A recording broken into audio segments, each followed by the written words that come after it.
Nah, I'm gonna be real with you. I have a road dog. I don't know if you interviewed him. No. But in 1991, this is 1991, he came up with some heroin. I don't know where his ass come up with the heroin from because this motherfucker come up with shit from anywhere and be like, hey, road dog, let's roll. Yeah. And he might have $2,000-$3,000 worth of shit. I don't know where it came from. Yeah. So 91, he come up. Matter of fact, in this house, he come to the side. I had just come home from juvenile. Come to the side. My mom said, go to the side. He come to the side. He said, man, what you doing? Nothing. He said, man, come on, guys.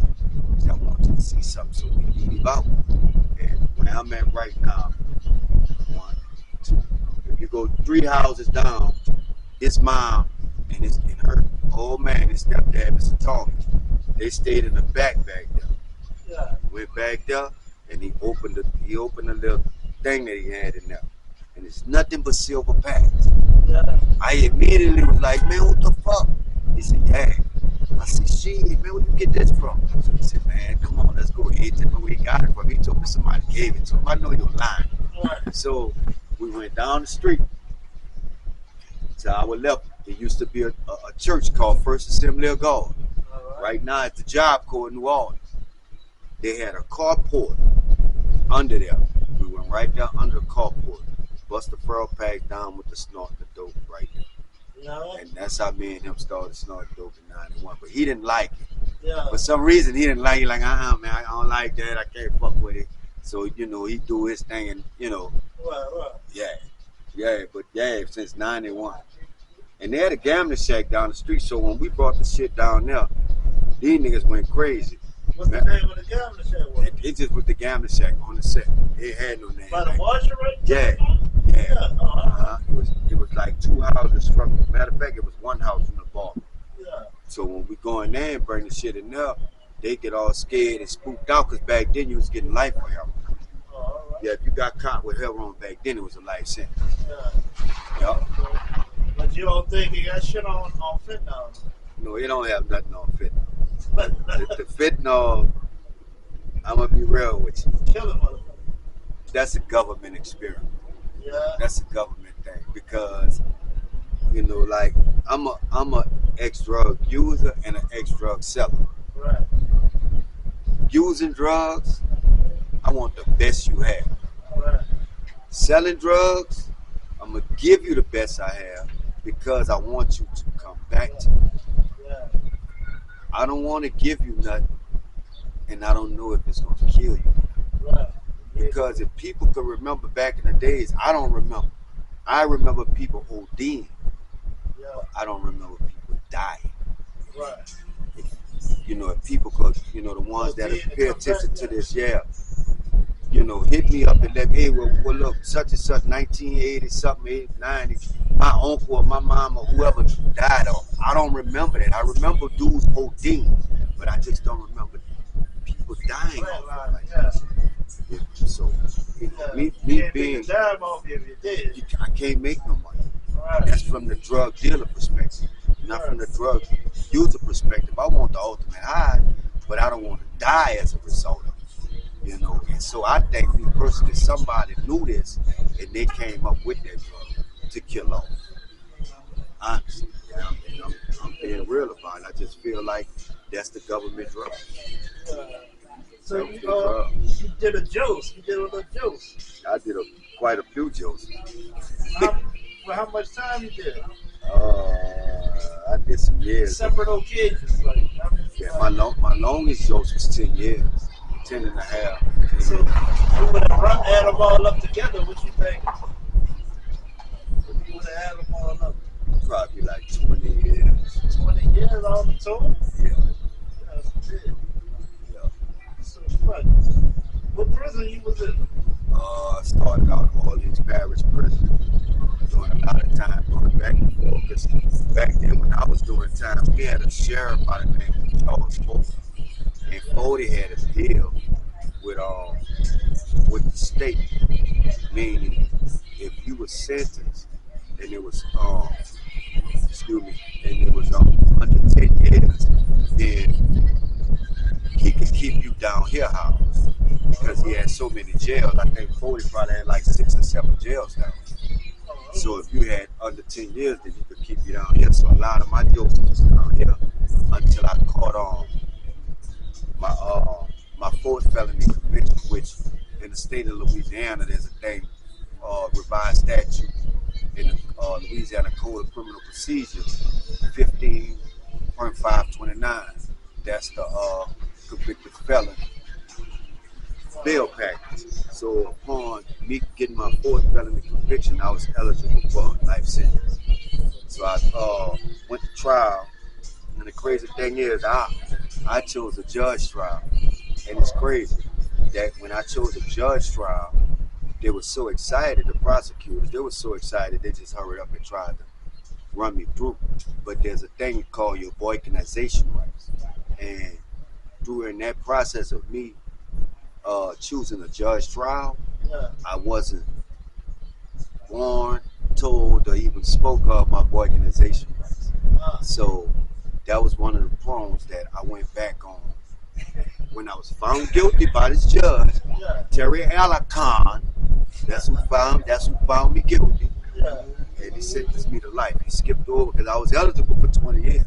I was 20 to life. He skipped over 20, 30, 40, 50, 60, 70, 80, 90, 100. You got it, yeah. He skipped over all those numbers and just went straight to life. You know, so you got yourself out of there. I sat in the parish, honestly, because I still had an armed robbery charge. This was a drug charge I got found guilty on. But I still had an armed robbery that I was fighting. Not facing, I was fighting it. And during that process, by me fighting armed robbery, the appellate court heard my case within 15 months. And they reversed my life sentence and sent it back to the courts. And they remanded me back to the court. When they remanded me back to the courts, I went into the courts. They discussed it. They said that they couldn't prove that I was the same person with all those prior convictions. So if they couldn't prove that, even if I got 10 fingers, right? This is education for the people that don't know. I have 10 fingers. When you get a conviction, they have to take fingerprints of each one of these fingers. So if they have a card that all the cards have all of them but just one finger, it automatically goes back. So that's what I felt under. They didn't have my bail packet, right? So that life sentence that I had 15 months prior, it went back to them and I handed it back to them. I was locked up with a cat out the St. Bernard Project. His name was Bernie Portia. Never forget, God bless the dead, my dog. Little tank, that nigga might be 4 feet tall. Heart big as a motherfucker. Fuck some niggas up in the city. Man, them laying in the bed. We woke up the next morning. He on the bottom bunk, I'm on the bottom bunk. That nigga said, man, we about to eat. Nigga said, man, no, you don't want to be down here now. And I ain't gonna lie to you, bro. I looked over at Tank. I said, bro, I ain't worrying about it.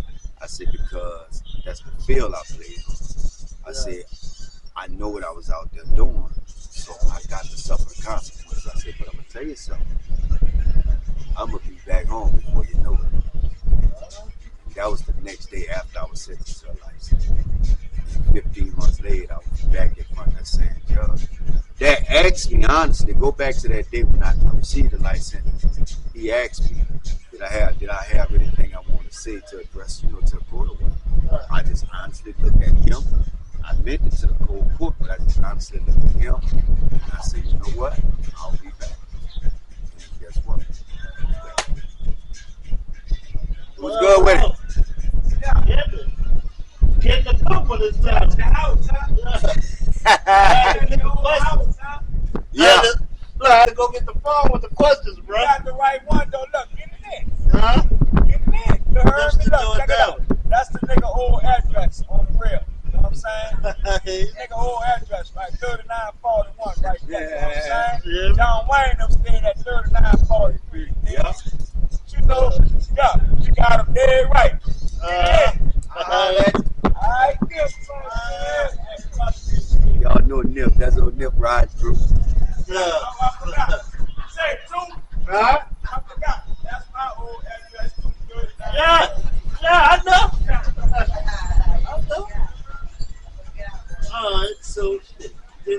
getting to the end of it.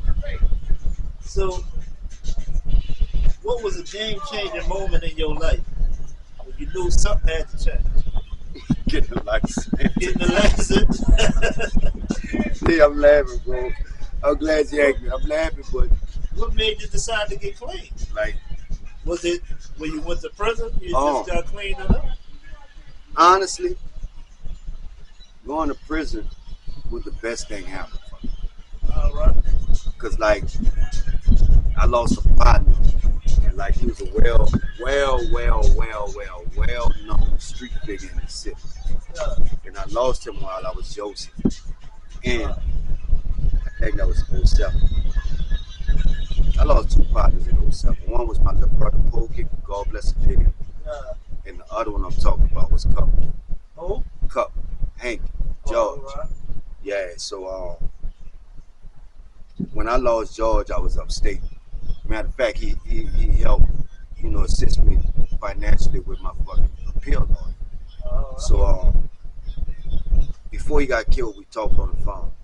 He's like, man, I need you to come home, bro, because it's moves we can make. Not nothing illegal. I'm gonna be real with you. Not nothing illegal. He said, man, they got moves we can make, bro. And you got a few people on your side that you can bring with you. Like I got a few on my side I can bring with me. And we just come together. But sadly, my dude got shot down. Some youngest. 07? Hmm? This was in 07, you said? Yeah, Cup got killed in 07. Yeah. And it was a big old thing. He was trying to tie him the cash money and shit. To the record label? Yeah, it's trying to time the bird, man. I kind of figure out. I think I know where it comes from, but I won't fuck with that right now. Yeah, I don't speculate. I go straight to the head because you have no reason to tie my dude to this man unless you know their business. Right. Had to know their business in order for you to tie them. But that's some shit we won't even talk about because Yeah, people ride how they ride these days. Yeah, but it was a beautiful thing back here though. Yeah. Well, wait, you talking about something else around that corner that I can't think about what we was talking about, bro. Before I wrapped it up, I wanted you to. Damn, what was it? With the police? No. No, I don't think it was that. It wasn't shit. The fentanyl thing. I can't remember what the hell it was. We talked about. I really had motherfucker them talked about it. Them talked about it a lot. Got me really not. So what's your thoughts on the neighborhood and the community today as we speak? My thoughts right now, I can't really call it. I come back here, I don't stay back here. Right. Like my mom at 79, she's still in the neighborhood, so I have to come back here, check on her. I come back, I got partners right now, I'm being real with you, not talking about it. But I got partners right now, still in the streets, still on drugs. So I still come back and check on my partners. Do I sell drugs? Do I fuck around? No, I don't. But I still love my partners enough because we brothers. We grew up as kids together. Right. So I still, love them enough to come back here to check them out. To see if they're straight. I don't buy them drugs, but I make sure, if he good, he good. Yeah. And that's how it is because I come from that, so I know how it is. You know what I'm saying? It took me years to get out that matrix, so I know how it is. They gonna be in that bitch till they say, man, look, I had enough. When they figure that out, then I'm gonna be here. You said something that made me know what we was talking about around the corner just that quick. Thank you. How was your relationship with your mother coming up, bro? My relationship with my mom was like really strange. I don't know if it was because it was just, I come up in a single parent household. The thing would happen with her and my dad, I don't know. I was always taught and told, you stay out of grown folks' business and you mind your business. And if you're a child, you don't have no business. And you don't ask no questions. You don't ask no questions. So growing up, not seeing my mother and my father not together, I didn't ask questions because I wasn't allowed to ask questions. And me personally, I think, that kind of like Mess with y'all's relationship? Mess with our relationship. Was he in your life though? Oh, my pops was in my life, but it just wasn't that. A whole household. Yeah, you know, because on weekends I would have to go downtown. They stayed in the Fifth Ward on Santee Street. I would have to go downtown, you know, see my pops, my grandmother, you know, my uncle, my auntie, because you know they stayed in a nice little small house, but it was a family house.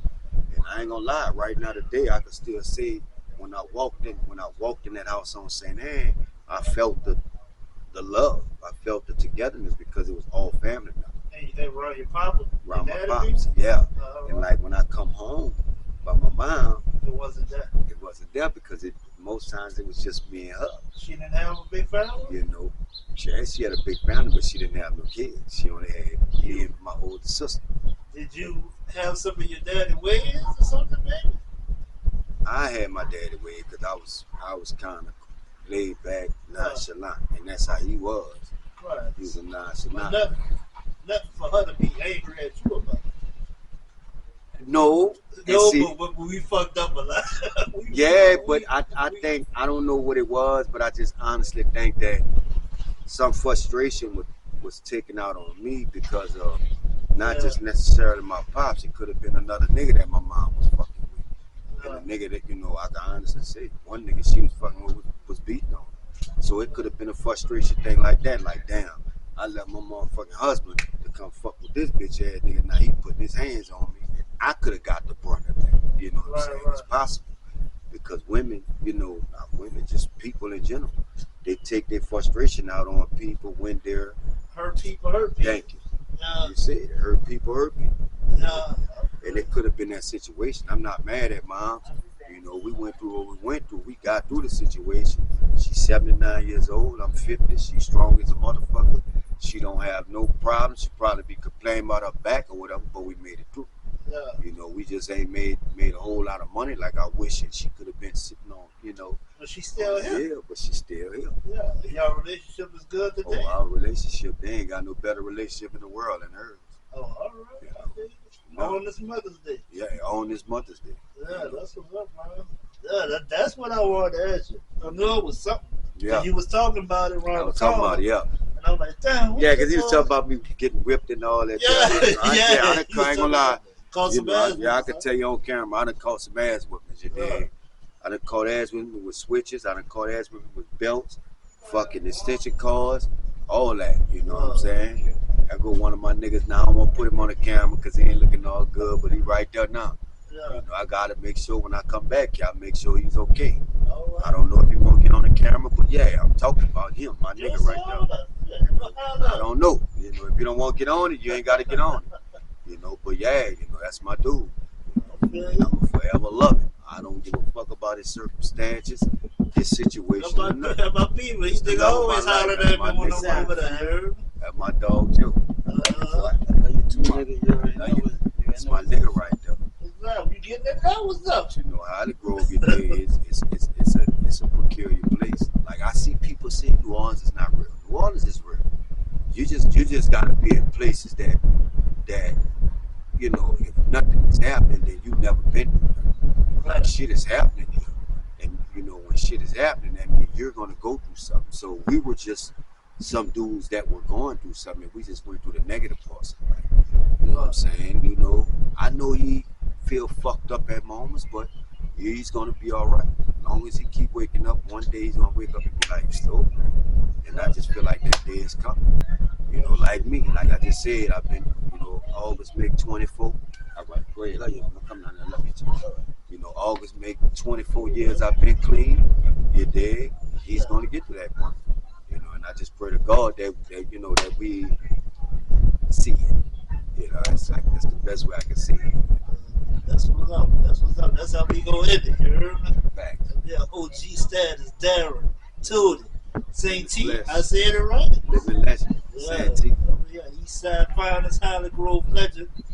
Holla at me. We holla at y'all. OG status 1700 on Instagram. Darren Santee on Facebook. Call me. Inbox me, whatever. If you have any questions about this life, your kids fucking up, you know, especially these little boys, and you need somebody to talk to them, there, whatever, hit me up. Real talk. Salute.